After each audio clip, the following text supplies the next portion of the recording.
사법적 책임의 역사적 규명, 전자개표기 부패의 구조, 해킹, 그리고 법의 침묵 결과. 트루스 데일리 윤정화 편집위원. 2002년 대선 때 도입된 전자개표기는 기술 혁신 아닌 부패의 산물. 2003년 대법원의 2003수 26 판결은 진실을 외면한 역사적 오점. 북한 해커 김숙희 침투 정황과 한겨레 서버 해킹은 보안 부실 증거. 2002년 대통령 선거에서 처음 도입된 전자개표기는 기술 혁신의 결과가 아니라 부패의 산물이었으면 2003년 대법원의 2003수 26 판결은 진실을 외면한 역사적 오점으로 남았다. 이후 밝혀진 북한 해커 조직 김숙희의 침투 정황과 한겨레 서버 해킹 사건은 부정선거 의혹이 단순한 정치 논란이 아니라 보안 부실의 구조적 결과임을 시사한다. 이 글은 사법부가 외면한 기술적 진실에 대한 역사적 규명을 촉구한다. 편집자주. 2002년 제16대 대선에서 대한민국은 사상 처음으로 전자개표기를 전국적으로 사용했다. 그러나 이 전자개표기의 출발은 기술 진보의 결정체가 아니라 부패한 권력 구조의 산물이었다. 대한민국의 선거제도는 민주주의의 심장이다. 그러나 그 심장이 처음부터 오염된 피로 뛰기 시작했다면 그 결과는 어떤 형태로든 부패로 귀결될 수밖에 없다. 2002년 대선, 2003년 대법원 판결, 그리고 2010년대 이후의 해킹 정황은 모두 하나의 축으로 이어진다. 그 축의 이름은 바로 법의 침묵 그리고 사법적 방조다. 남북한은 서로 다른 체제를 선택했다. 하나는 자유민주주의의 길을, 다른 하나는 전체주의 공산주의 사회주의 길을 걸었다. 그러나 만약 이 자유의 땅에서 부정선거라는 시스템 조작을 통해 국민이 원하지 않는 방향으로 정권이 탈취된다면 그 순간 이 나라는 더 이상 자유민주주의의 나라라 할 수 없다. 그날은 단지 정권이 바뀌는 날이 아니라 대한민국의 운명이 바뀌는 날이 될 것이다. 부패의 시발점 관우정보기술 사건, 그리고 정권 차원의 지위구조. 2002년 제16대 대선에서 대한민국은 사상 처음으로 전자개표기를 전국적으로 사용했다. 그러나 이 전자개표기의 출발은 기술 진보의 결정체가 아니라 부패한 권력 구조의 산물이었다. 당시 김대 중정부는 선거의 전산화를 국가혁신 프로젝트로 지정하며 중앙선관위에 전자개표기 도입 계획을 지시했다. 이 사업은 청와대의 정보통신보좌관실과 국가정보원 행정자치부 중앙선관위가 연계된 사자 협의체 체계에서 추진되었다. 정권 실세 중에는 청와대 비서실장 박지원 국정원장 신건 그리고 정보통신부 실무 라인이 있었다. 이들은 남북 IT 교류 확대 및 전자행정 고도화라는 명분 아래 선거관리 시스템의 전산화 예산을 긴급 승인 방식으로 통과시켰다. 결국 사업 전반의 컨트롤 타워는 청와대에 있었고 선관위는 사실상 부정부패의 집행기관으로 전락한 것이다. 이 체계 아래에서 선관위 선거과장 조혜주는 조달청을 통해 전자개표기를 발주하고 선관위 직원들로 구성된 기술평가단을 운영하여 SKC&C와 컨소시엄을 구성한 관우정보기술주 둘 주사업자로 선정하며 행자부와 청와대 정보통신보좌관실의 지침을 직접 수령한 인물이었다. 이후 2003년 관우정보기술 대표 유재환은 선관위 관계자 전산계장에게 4천여만 원의 금품을 제공한 혐의로 구속되었고 법원은 그에게 징역 1년 6개월을 선고했다. 그러나 정작 사업 결제 라인의 최종 승인자였던 조혜주는 수사조차 받지 않았다. 검찰은 직무 관련성이 입증되지 않았다고 하였으나 청와대의 직보 라인을 거쳐 내려온 결제 문서에는 명백히 조혜주의 서명과 청와대 결제 코드가 병기되어 있었다. 결국 이 사건은 단순한 뇌물 사건이 아니라 김대 중정부 청와대의 정치적 지시와 국정원의 예산 개입이 맞물린 권력형 비리였다. 즉 전자개표기는 처음부터 부정부패한 정권의 의도적 산물로 출발한 것이다. 이것이 바로 대한민국 선거제도가 기술로 포장된 부정부패 구조 위에 세워졌다는 역사적 사실의 첫 번째 증거다.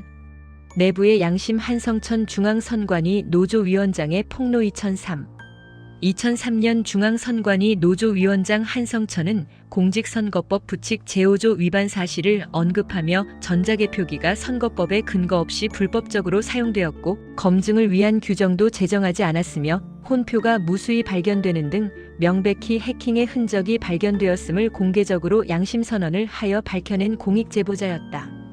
그는 전자개표기는 전산 조직이며 국회 협의와 검증 절차 없이 사용된 것은 명백한 불법입니다라고 주장하였다. 그 후 선거 무효 소송 과정에서 드러난 조달청 입찰 공문서에 근거하여 공문서에는 전자개표기가 단순 기계장치가 아니라 전산조직 전자개표 시스템 일렉트라닉 카운팅 컴퓨터 시스템이라 명시되어 있음을 밝혀내었다. 그러나 선관위는 그를 좌천시키고 파면 징계했으며 사법부는 침묵했다. 그의 부정선거 투쟁은 현재까지도 24년간 진행 중이다. 검찰은 그에게 출국금지라는 불이익을 주고 있으면서도 법원은 최종 판결을 11년째 미뤄오고 있어 명백히 인권 침해와 인권 탄압을 당하고 있는 피해자이다.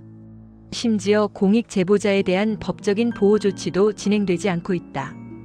그의 양심 선언은 훗날 전자개표 부정 구조의 실체를 밝히는 첫 내부 증언으로 기록되었다. 사법의 궤변 2003수 26대 법원 판결.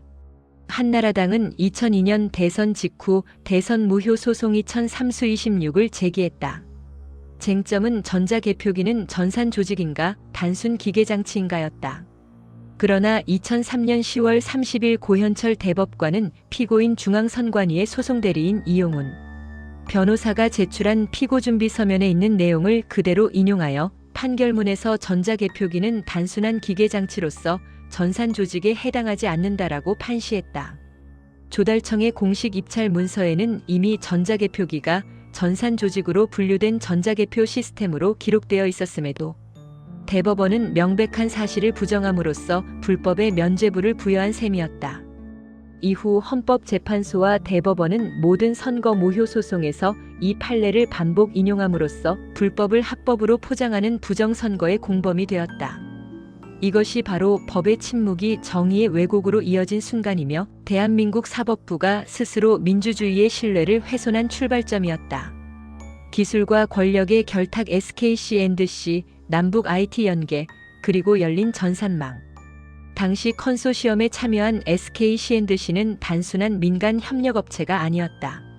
김대 중정부의 햇볕 정책 기조 아래 추진된 남북 IT 교류 사업과 직간접적으로 연계되어 있었다. 2001년 남측 하나비즈닷컴과 북측 평양정보센터 PIC는 중국 단둥에 하나 프로그램 센터를 설립했다. 남북 합작 지분은 남측 60%, 북측 40%, 투자금 200만 달러. 이후 남북 IT 협력망과 국내 선거 전산망이 기술적으로 혼용되면서 경계가 불명확한 데이터 전송 체계가 형성되었다. 그 결과 선거 전산망은 외부 공격에 취약한 구조를 가지게 되었고 국민의 불신은 기술 부실에서 비롯되었다. 해킹의 그림자 김숙희, 한겨레 신문 서버, 그리고 의문사.